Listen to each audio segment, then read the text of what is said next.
शक्ति के विनाश का बिगुल फूंक रहे हैं। माताएं बहनें, शक्ति स्वरूपा आप है। क्या ऐसे लोगों को शक्ति का विनाश करने के मौका देंगे क्या? मौका देंगे क्या? शक्ति का विनाश करने वालों का विनाश होना चाहिए कि नहीं होना चाहिए? शक्ति स्वरूपा माताओं की रक्षा होनी चाहिए कि नहीं होनी चाहिए? शक्ति के संस्कार की रक्षा होनी चाहिए कि नहीं होनी चाहिए? और इसलिए भाइयों बहनों, इंडिया अलायंस ने कल अपनी घोषणा जाहिर कर दी है। घोषणा पत्र उनका जाहिर हो गया है और इसलिए लड़ाई एक तरफ शक्ति के विनाश के लोग करने वाले लोग हैं, दूसरी तरफ शक्ति की पूजा करने वाले लोग हैं। मुकाबला 4 जून को हो जाएगा। कौन शक्ति का विनाश कर सकता है और कौन शक्ति के आशीर्वाद प्राप्त कर सकता है, इसका मुकाबला 4 जून को हो जाएगा।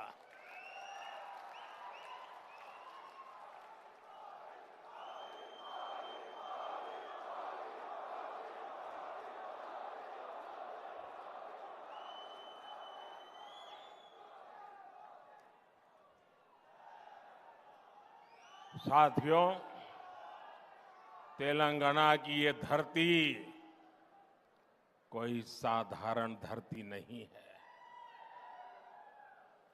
ये वो धरती है जिसने अंग्रेजों से संघर्ष किया, जो रजाकारों के अत्याचारों से लड़ाई लड़े।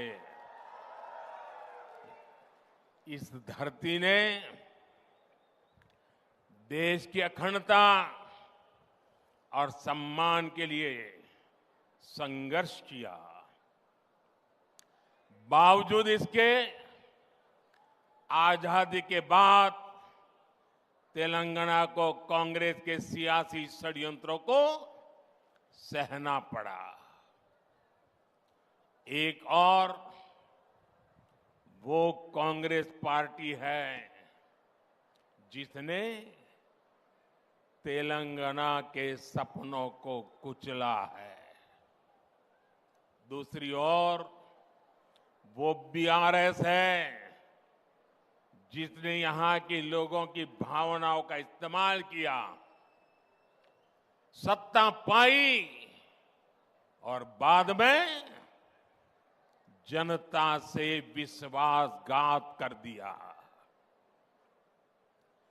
तेलंगाना का निर्माण के पहले 10 वर्षों तक बीआरएस ने, पहले 10 साल बीआरएस ने तेलंगाना को जम करके लूटा है। लूटा है कि नहीं लूटा है? और अब कांग्रेस ने तेलंगाना को अपना एटीएम स्टेट बना लिया है। तेलंगाना से लूटा गया ये पैसा दिल्ली तक जाता है, वहां परिवारवादी लोगों की तिजोरी में पहुंचता है। फिर इसी पैसे का इस्तेमाल देश में झूठ और बंटवारे की साजिशों की फंडिंग के लिए होता है। और तेलंगाना के लोग जानते हैं, एक घोटालेबाज दूसरे घोटालेबाज पर कभी कार्रवाई नहीं कर सकता। इसलिए जो कांग्रेस पार्टी चुनाव के समय बीआरएस पर घोटालों का आरोप लगाती थी, आज वही कांग्रेस बीआरएस की फाइलों पर हाथ धरकर बैठ गई है। साथियों, बीआरएस और कांग्रेस की मिली भगत कितनी जबरदस्त है, ये भी आज तेलंगाना के लोग देख रहे हैं। आज बीआरएस के घोटालों पर कांग्रेस की बोलती बंद हो गई है। कालेश्वरम स्कैम के अरबों रुपए कहां चले गए? कांग्रेस में कोई इसका जवाब नहीं मांग रहा है।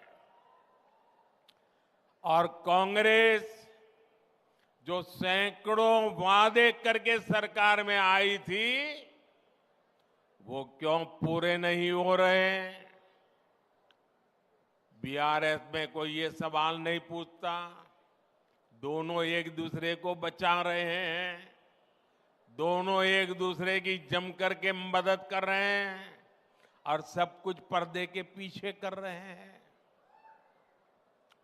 और जब दोनों पार्टियों के स्कैम की जांच होती है तो दोनों मिलकर के क्या करते हैं? एक ही काम, मोदी को गाली, मोदी को गाली, मोदी को गाली, यही करते हैं ना। दिन रात मोदी मोदी सिवाय कुछ करते हैं क्या ये लोग?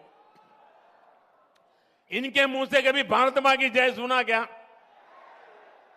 मोदी को 100 बार बोलते हैं, मां भारत को एक बार भी याद नहीं करते। लेकिन तेलंगाना के मेरे साथियों, बीआरएस और कांग्रेस वो एक दूसरे के लिए चाहे कितनी भी कवर फायर कर लें, इनकी एक एक लूट का हिसाब होता रहेगा। मोदी तेलंगाना के लोगों को गारंटी देता है कि तेलंगाना को लूटने वालों को छोड़ेगा नहीं। ये मोदी की गारंटी है।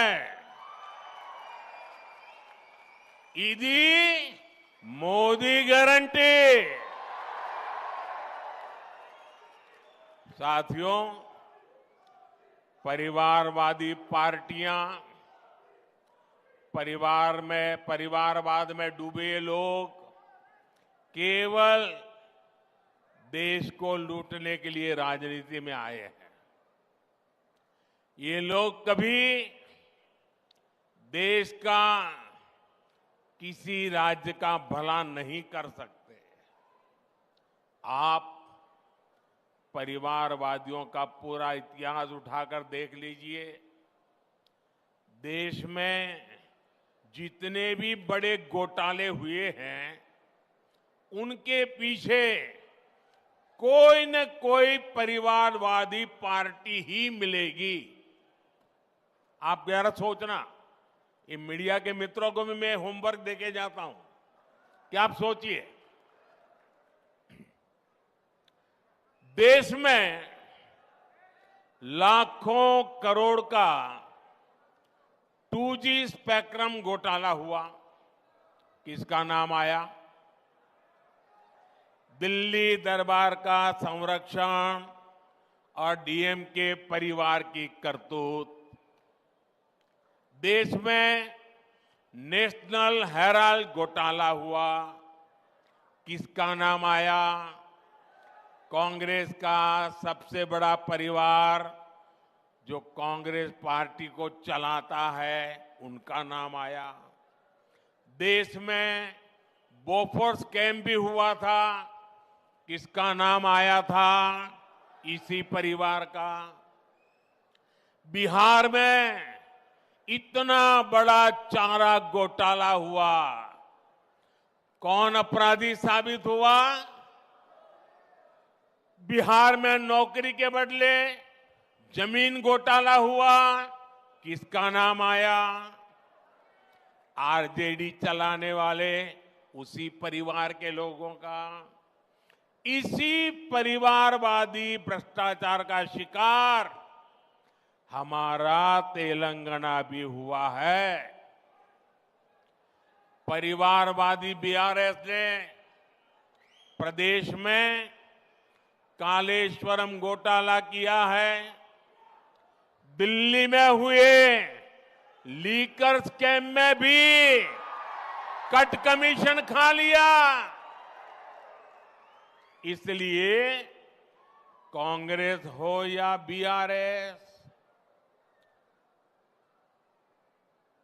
इनसे जितना बचेंगे, उनको जितना दूर रखेंगे, वही इसकी दवाई है।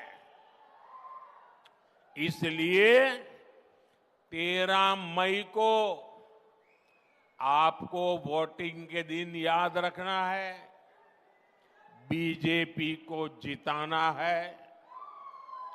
बीजेपी